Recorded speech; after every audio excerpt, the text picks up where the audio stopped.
Hello, BookTube. Well, never let it be said that I don't occasionally surprise you. We are now returning to the 100 greatest books of all time and finishing the list. We're doing the top 10, but it is not the top 10. It is the top 11 because I've been informed that I included Goethe's Faust twice. So when we go over the revised list here, you will want to strike out one of those, and it means that I can give you 11 choices now. And that's good because it means I can include an ancient Indian epic that's really, really good and that I didn't think was going to make the cut. And that's this. It's the Ramayana, which is both really, really wonderful and also a genuine adventure story. It's no surprise that that it's no surprise that the great epics, the really great epics, the ones that are multidimensional, so they have all sorts of observations about the world, but also all sorts of adventure and great characters. It's no surprise that those epics are very often transformed into children's entertainment as well, because there are all sorts of elements that will work in them as that, and this is one of those. So it's one of those where that can be done. You'll find that with all sorts of epics, a boys and girls version of whatever the epic is, and the real version, the adult version, is wonderful. So I'm glad that my accidentally doubling up on a book, gets me room to include it. And now we are in the top 10. And we will start with a book that I have mentioned before. I have praised this book a few times on this channel. This is the Sha of Farsi. A great Persian epic that sprawls. You could probably guess that epics are going to be thick on the ground in these last 10 things, but this, like most epics, contains a whole world. Like the Ramayana, like a couple of other books that are going to be on this top 10, it contains a whole world, and that world is incredible. And this Penguin edition is translated by Dick Davis, and it's even through, I've never read this, of course, in the original. I doubt that I ever will. But even through the lens of translation, this is the only translation of this book that I've ever read, and I was overjoyed when it came to my bookstore. As a hardcover, I think, from Viking, it came to my bookstore, and I knew about the book. I'd read excerpts in all sorts of anthologies, but I'd never read the whole thing or a big brick of it, and I was overjoyed. Got that book from the store, read it, was blown away. Then that book became a Penguin classic. I read it again. I've read it. It's wonderful. Absolutely wonderful. Moving, deep, personal, but also sweeping. So there's going to be an epic flavor to a lot of these things. To a lot of the items on the list here to finish the list. Just thought I'd warn you of that ahead of time. This next one, for instance, is a work of 20th century nonfiction, but it is nevertheless epic. I believe the last epic that has ever been written in the world. It's prose, but I believe that it's the last book of its kind. I don't think we'll see anything like it again. It's Seven Pillars of Wisdom.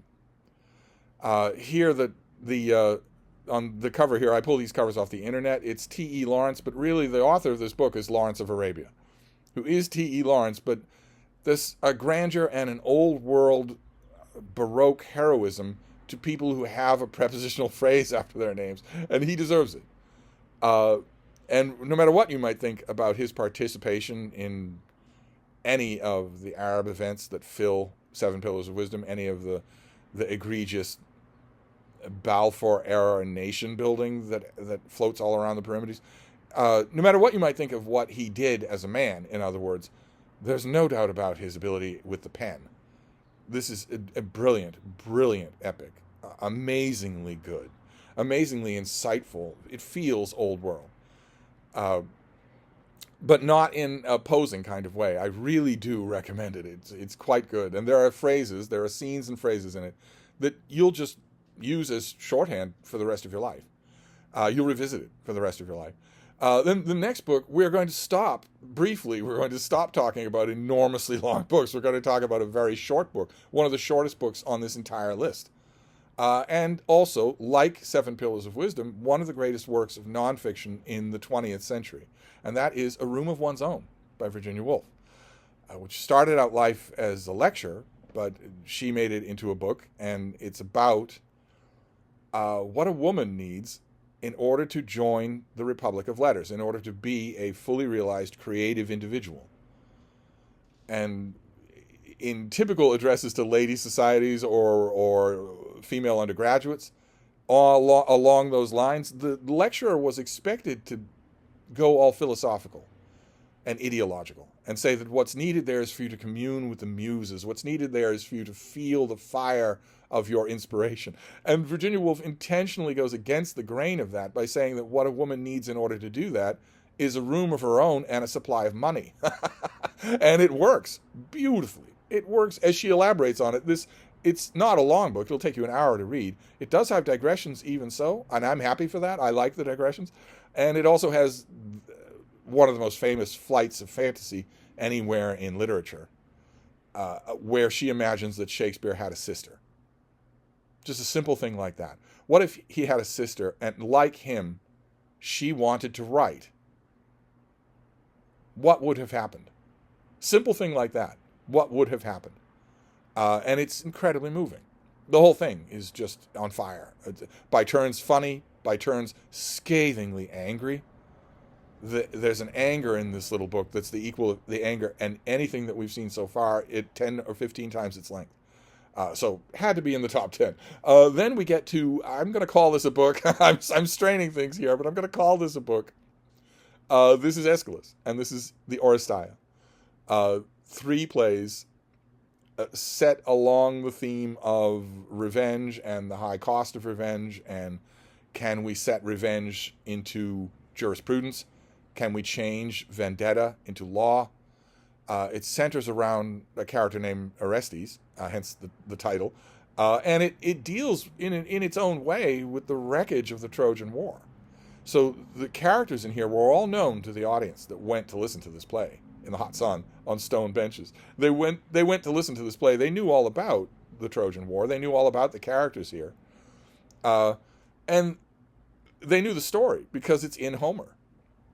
That Agamemnon, the leader of the Greek expedition to Troy, when he comes home, all these Greek warriors are longing to go home. They're longing to see their loved ones and their palaces and their wives. And Agamemnon is no sooner home than he is killed by his wife and her lover. And what Escalus does is imagine what that would do to everyone else, including the children. And it's incredible. This is the David Mulroy translation. Again, I just pulled this cover off the internet, and in this case, oddly enough, I have not read this translation. But I have read the Oresteia without a translator, and I've also read the major translations. I don't know Mulroy's, but I've read others. And it is entirely possible for a really good translator to pull the power out of this thing and bring it across the millennia into English. But I do strongly recommend that you see this if you ever get a chance. You probably won't get a chance to see the whole of the Oresteia, but somebody may stage the Agamemnon, the first part of this. Definitely go and see it. You'll get a much better sense of the power that we're talking about here if you do. I am a little bit cranky and old-fashioned in that Escalus is my favorite of the 3 Greek tragedians whose works we really have in representative sample. So that's a play. I'm going to call it a book, but it's a play. It's a little bit longer. It would take you about the same length of time to read the Agamemnon as it would to read A Room of One's Own. It would take you longer to read the whole of the Oresteia. But now we're going to go back to sprawling epics. We're going to go back to gigantic books that you can't do in 1 hour. And we're going to go to The Tale of Genji by Murasaki Shikibu, the first and still the greatest novel of all time. and when talking about Genji on this list, this is a story of a shining prince. It's the story of a son of an emperor who cannot ever ascend to the throne himself, but he has unlimited funds and unlimited license, and he's also gorgeous. And we follow him throughout his adventures. And the book weaves funny stories about those adventures, lightly sarcastic observations about the stratified nature of court society. This is 1,000 years old, so it's an entirely different court world. Broader concerns about the larger personalities at that court, and also poetry. Murasaki Shikibu never resists the urge to diverge in a little scene into a gorgeous bit of crystalline poetry, and then right back.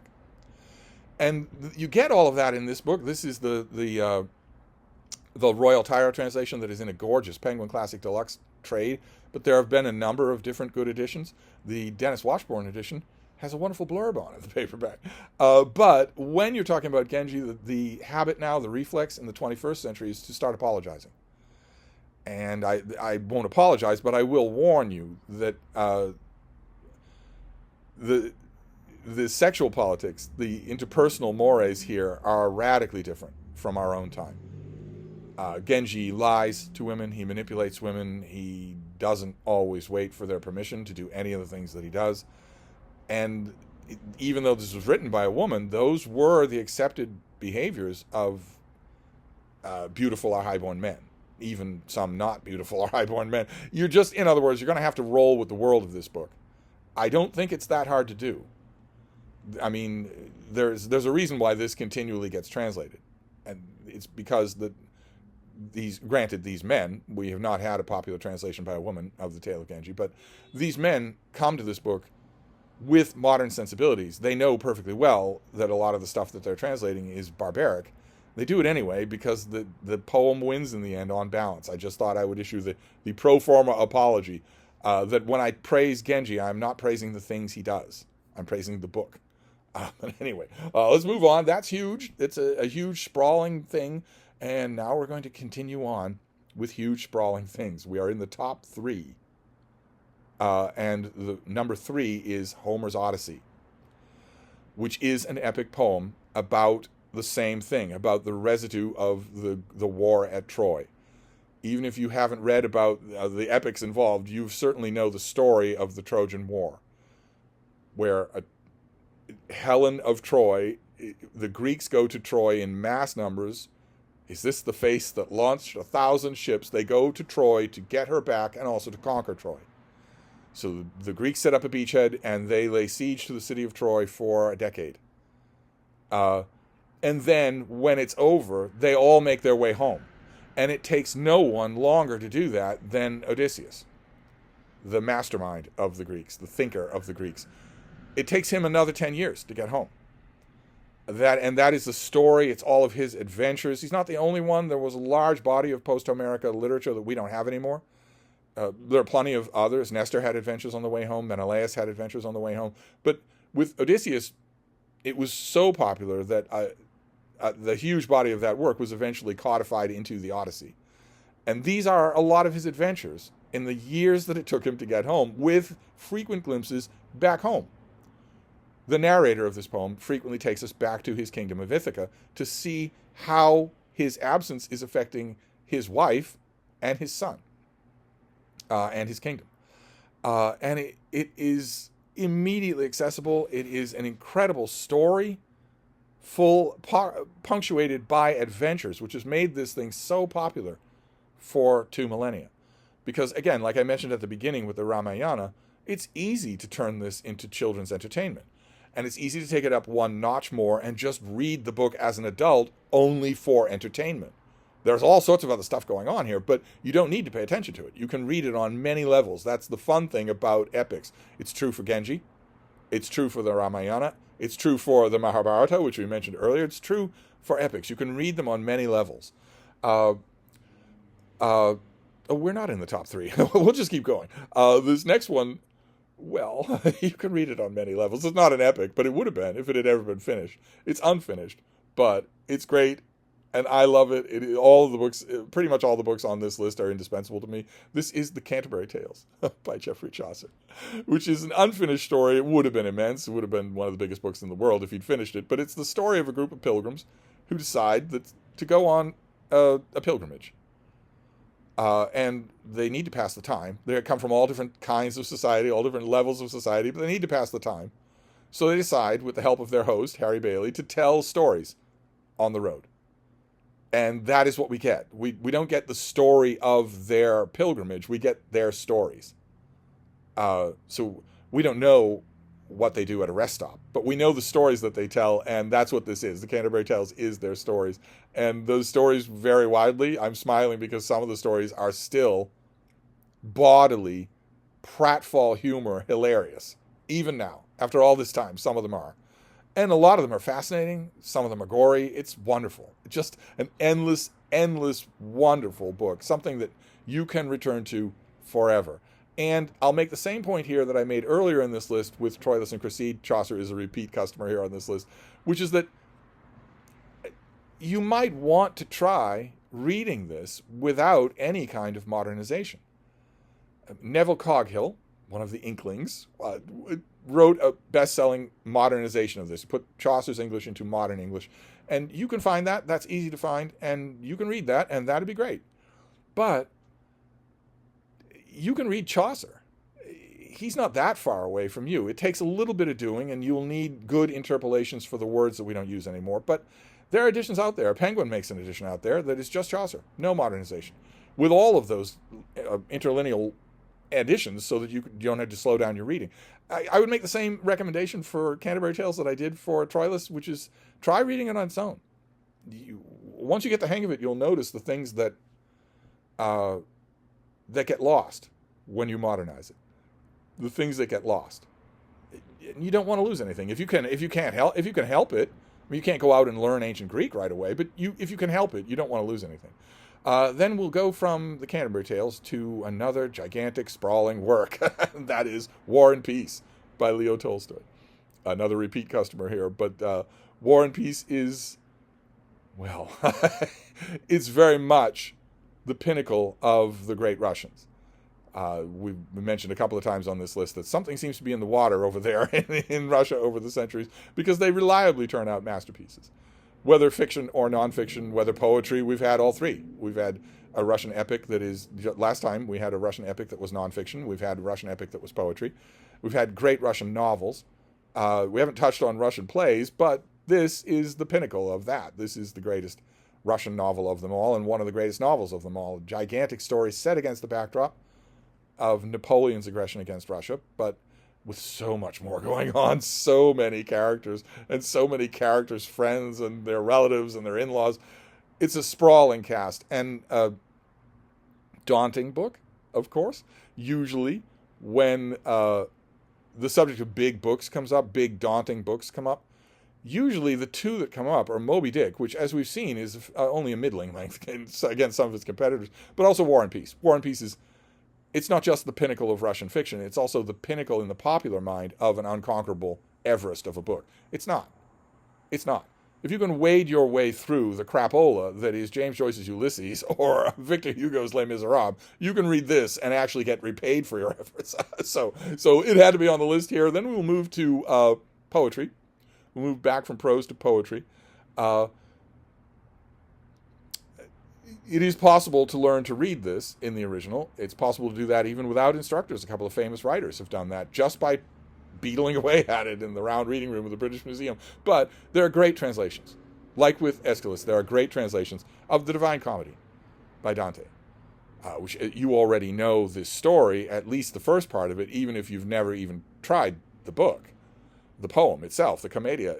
The story is that the narrator, a fictionalized version of the author, Dante, tours the mythical realms of Christian mythology. So the underworld, and then the anteroom, the waiting room, purgatory, and then heaven. He goes to these places. He's toured through hell. The Inferno is the first part of the Commedia and is by far the most famous part. Usually it's the only part of this that anybody's read. It's usually the only part that's assigned in schools. And he's led there by Virgil, who's been on this list, who guides him through the various torments of the damned. Here you have a Gustave Doré engraving on the cover here. You see feet sticking out of the ground. Believe it or not, that's the mildest of torments that the damned have in the Inferno. If you haven't read it, you should go into it with a strong stomach, because it's pretty violent. And then Purgatorio, the souls who they aren't damned forever, but they do have to suffer. And then the most ineffable and least read part of this poem, which is Paradise. It's the most ineffable, it's the least read, it's also the most beautiful. But you have to ascend to it. Just exactly as Dante intended it that way. You have to ascend to it.